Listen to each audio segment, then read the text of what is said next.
Napakalinis. Oh, ha? Ito na yung balon na hindi na ubusan ng tubig.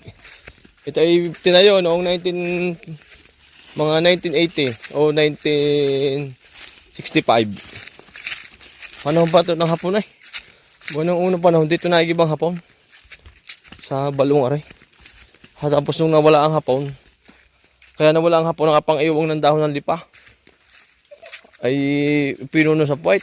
Sabi ng hapon na tayo na, pati halamin na laban na. Kaya ayun, umalis ang hapon din eh. Ayan, na po.